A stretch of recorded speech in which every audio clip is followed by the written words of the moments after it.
आतंकवादी हो, चाहे कोई चोर हो, चाहे कोई कातिल हो, जब उनको सबको फांसी दी जाती है, उसकी एक प्रक्रिया है, उस प्रक्रिया से गुजरना पड़ता है। अगर आप उसको बिना उसमें से गुजरे अपनी जो वोट बैंक की राजनीति में इस प्रकार किसी व्यक्ति को फांसी पर लटका दें तो उसको फांसी नहीं कहा जाता, उसको स्वार्थ कहा जाता है। और जो स्वार्थ में किया गया इस प्रकार का काम, उसको कत्ल ही कहा जाता है।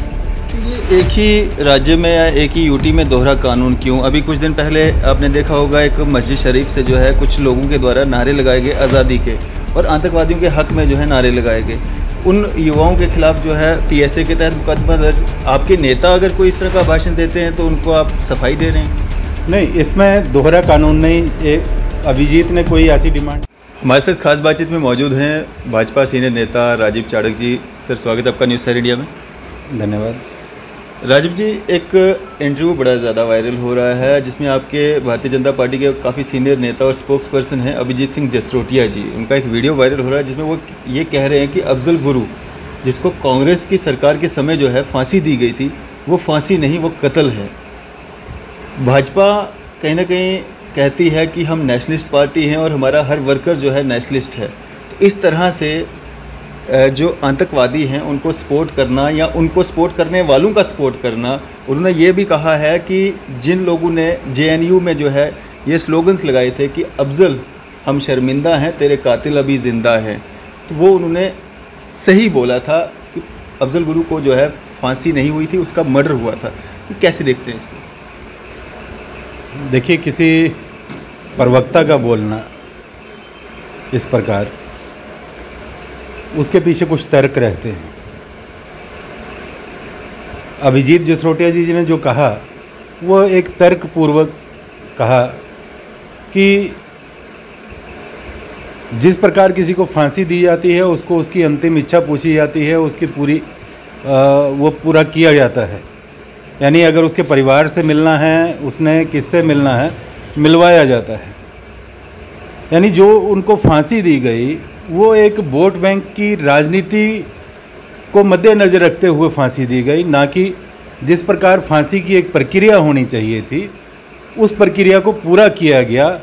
अभिजीत जी ने उसके ऊपर अंकुश लगाया है, ना कि किसी राष्ट्रद्रोही को उन्होंने सपोर्ट किया है। उन्होंने इस प्रक्रिया को पूरी को देखते हुए कि कांग्रेस इतना नीचे गिर सकती है कि किसी भी व्यक्ति कि जब वोट लेना हो तो वोट के लिए उन्होंने देखा कि इस वक्त जो माहौल है हिंदुस्तान का, वो किसी एक आतंकवादी को, किसी एक मुस्लिम को, ये वैसे तो कांग्रेस का जो काम है वो मुस्लिम तुष्टीकरण का काम करती है, अपीसमेंट, लेकिन यहाँ पर उन्हें लगा कि हो सकता है कि हम अगर अफजल गुरु को फांसी देंगे और अफजल गुरु को फांसी देने के बाद कांग्रेस का वोट बैंक बढ़ेगा, बाकी हिंदू वोट भी आएंगे। हिंदू वोट बटोरने के लिए उन्होंने इस प्रकार की जो एक साजिश रची, उस साजिश के तहत उन्होंने फांसी दी। तो उसी के ऊपर उन्होंने अंकुश लगाया है कि वो फांसी की प्रक्रियाएं जो थी वो पूरी नहीं हुई। बिना पूरे उस प्रक्रिया को पूरा करते हुए जो फांसी दी जाती है उसको उन्होंने मर्डर्ड कहा है, ना कि उन्होंने ये कहा है कि किसी आतंकवादी। भारतीय जनता पार्टी तो हमेशा देशद्रोह जो करने वाले व्यक्ति हैं उनके पीछे खड़ी रहती है कि कब इनको इस यहाँ से उड़ाया जाए। ऐसा नहीं है कि देशद्रोहियों को कोई भारतीय जनता पार्टी का कार्यकर्ता कोई सपोर्ट करता हो या उनके साथ खड़ा हो। सर, ये भी तो एक सपोर्ट ही है ना। अगर उनके हक में, आतंकवादी के हक में स्लोगन लग रहे हैं कि अफजल हम शर्मिंदा हैं, तेरे कातिल अभी ज़िंदा हैं, उनके स्लोगन्स को आपके भारतीय जनता पार्टी के स्पोक्स पर्सन जो हैं वो ये कह रहे हैं कि वो सच था, वो हकीकत थी उनकी मांग। उनका ये कहना है उसमें, वैसे तो मुझे कोई हक नहीं है कि मैं उनकी प्रवक्ता का मायने होता है कि जो पार्टी की एक रणनीति है उसको व्यक्त करना। मुझे कोई हक नहीं है कि मैं उनकी बात के ऊपर कोई टिप्पणी करूं, लेकिन मेरी एक निजी राय है, क्योंकि जो मैंने उनका इंटरव्यू सुना है, जो उनका भाषण सुना है, उसमें उन्होंने जो कहा है कि जो लोग ये नारा लगा रहे थे कि अफजल हम शर्मिंदा हैं, तेरे कातिल जिंदा हैं, जिन्होंने ये नारा लगाया उनको ये पता नहीं था कि उनके कातिल हैं कौन। यानी उसी पार्टी के लोग, कांग्रेस पार्टी के लोग ये नारा लगा रहे थे और कातिल वही हैं और नारा लगाने वाले भी वही हैं। उन्होंने कहा कि इनको ये ही नहीं पता चला कि कत्ल भी हमने किया, विरोध भी हमने किया। उनकी बात इस प्रकार से थी। उन्होंने ये नहीं कहा कि वो नारा सही था। आतंकवादी के लिए इतना प्यार क्यों? आतंकवादी के लिए प्यार नहीं है, ये वास्तविकता को उजागर करना यही इंसानियत है। जो सत्य है, सत्य को उजागर करना यही इंसानियत है कि चाहे आतंकवादी हो, चाहे कोई चोर हो, चाहे कोई कातिल हो, जब उनको सबको फांसी दी जाती है उसकी एक प्रक्रिया है, उस प्रक्रिया से गुजरना पड़ता है। अगर आप उसको बिना उसमें से गुजरे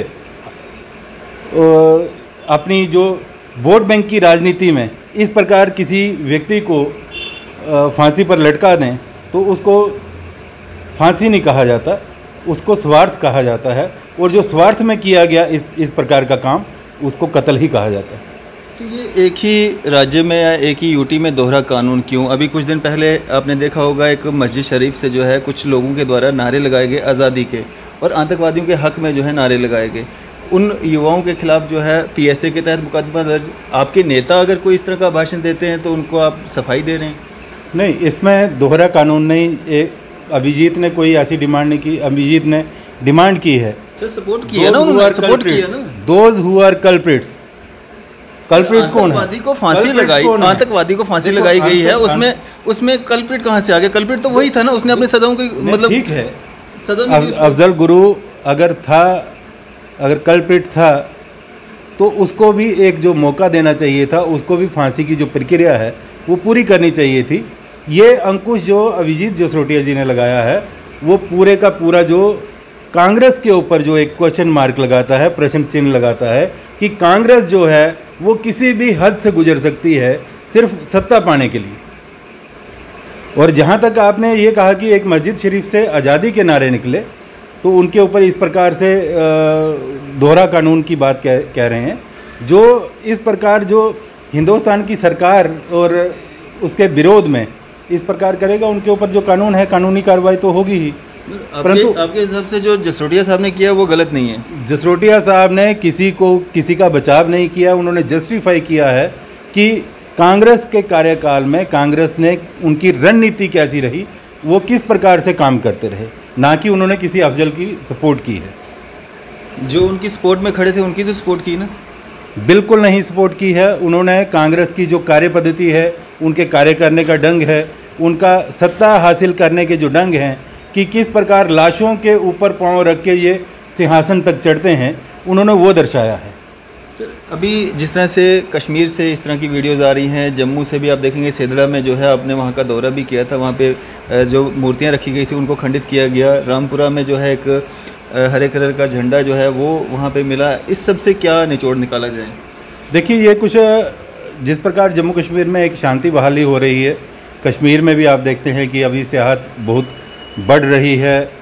कुछ लोगों को ये शांति जम्मू कश्मीर की पच नहीं रही। उनको लगता है कि इस प्रकार के जो कांड करते हुए, यानी ये दोनों मजहबों के, अगर एक तरफ देखो कि रमज़ान थे, पवित्र रमज़ान चल रहे हैं, लोगों ने रोज़े रखे हुए, दूसरी तरफ देखें हिंदुओं के नवरात्रे थे। तो ऐसे में मुझे नहीं लगता कि कोई ऐसा आदमी जो धार्मिक आदमी होगा, अपने मज़हब को मानने वाला आदमी होगा, वो किसी और के मज़हब में जाकर ऐसी दखल अंदाजी करेगा।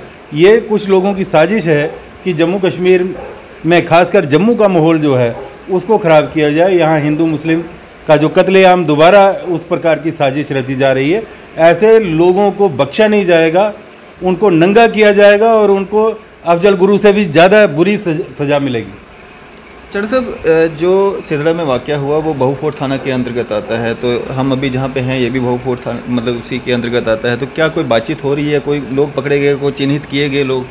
नहीं, अभी तक नवरात्रों में ये बहु फोर्ट पुलिस थोड़ी बिजी थी, फिर भी SHO ने काफ़ी इस पर काम किया है। हालांकि वो एरिया बागेबहू पुलिस स्टेशन का नहीं है, वो सेदड़ा का है। लेकिन वाले तो कह रहे हैं कि बहु फोर्ट में, बहु फोर्ट का नहीं है, सेदड़ा का है। दोनों के बीच में एरिया है, इसलिए दोनों पुलिस को वहाँ पर तैनात किया गया था। वो दोनों वहाँ देख रहे हैं। सेदड़ा चौकी ऑफिसर भी उस केस को खंगाल रहे हैं और बागेबहू SHO भी मुझे लगता है कि बड़ी जल्दी इसके ऊपर कामयाबी मिलेगी और ऐसे दोषी जो हैं उनको बख्शा नहीं जाएगा जी। कि जो एक इंसानियत का कत्ल करने वाले, यानी हिंदू मुस्लिम में एक तनाव पैदा करके एक लड़ाई करवाने की एक साजिश जो है, इससे बड़ी साजिश कोई और नहीं हो सकती। ऐसे लोगों को कतई बख्शा नहीं जाएगा। तो इतना समय क्यों लगाया जा रहा है? इतना अगर माहौल इससे ख़राब हो सकता है और लोगों की आस्था को देखते हुए पहले तो वही काम करना चाहिए था, उन्हीं लोगों को चिन्हित करके सलाखों के पीछे डालना चाहिए था। पुलिस अपना काम कर रही है, उसमें फोरेंसिक लैब भी लगी हुई है, उन्होंने भी वहाँ से आप जितने भी वो थे निशान वगैरह वो उठाए हैं। कुछ लोगों की निशान लिए भी जा रहे हैं जिनके ऊपर शुबा है। तो अब देखो क्या होता है, जल्दी ही वो पकड़े जाएंगे। मुझे नहीं लगता कि वो सलाखों के बाहर रहने वाले हैं। तो ये जो रामपुरा वाला इंसिडेंट जो सामने आया है, इसमें ये एक ही कड़ी है। इसमें ये कोई ज़्यादा लोग नहीं हो सकते जिन्होंने साजिश की है कि इस प्रकार का माहौल जो है यहाँ पर रचा जाए। तो ये कर रहे हैं कुछ लोग।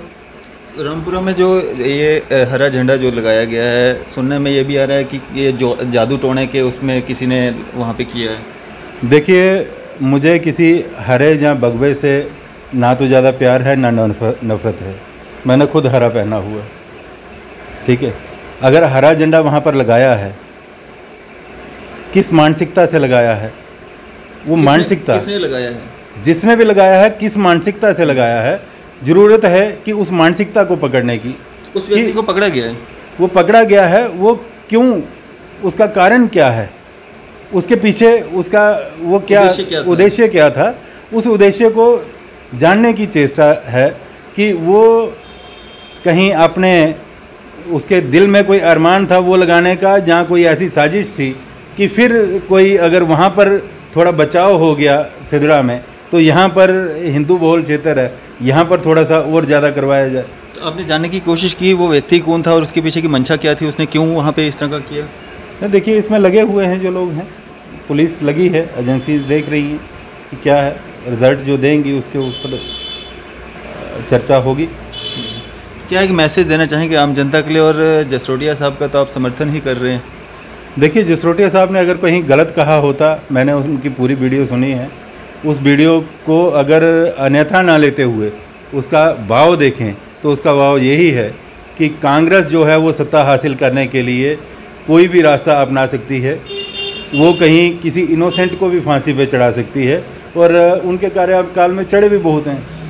इंदिरा गांधी जी ने तो अपने सिंहासन को कायम रखने के लिए तो 1975 में इमरजेंसी भी लगा दी और लोगों को पकड़ पकड़ के मार दाड़ कर यानी दूसरी पार्टियों का जो है एक दमनकारी जो नीति थी वो अपनाई। तो इस प्रकार अगर कांग्रेस का एक रवैया देखें, उनका कार्य पद्धति देखें, तो वो उसी प्रकार की है। तो उसमें अभिजीत जी ने जो कहा है, अभिजीत जी ने बिल्कुल स्पष्ट किया है कि जो प्रक्रियाएं एक फांसी से पूर्व की जाती हैं उनका हनन हुआ है। तो जब हनन हुआ है तो इंसानियत के नाते हर एक व्यक्ति को लगता है कि यार कहीं गलती हुई है। अगर गलती करने वाला अपने वोट बैंक की राजनीति में एक किसी इनोसेंट को कहीं बलि चढ़ाता है तो ऐसे लोगों को बख्शा नहीं जाना चाहिए। चलें, शुक्रिया हमारे से बातचीत करने के लिए। धन्यवाद। तो ये थे हमारे साथ भारतीय जनता पार्टी सीनियर नेता राजीव चाड़क जी। इसी तरह की मज़ीद अपडेट्स के लिए आप देखते रहे न्यूज़ 7 इंडिया। मैं फैज़ल मडांग, कैमरामैन शाहनवाज के साथ।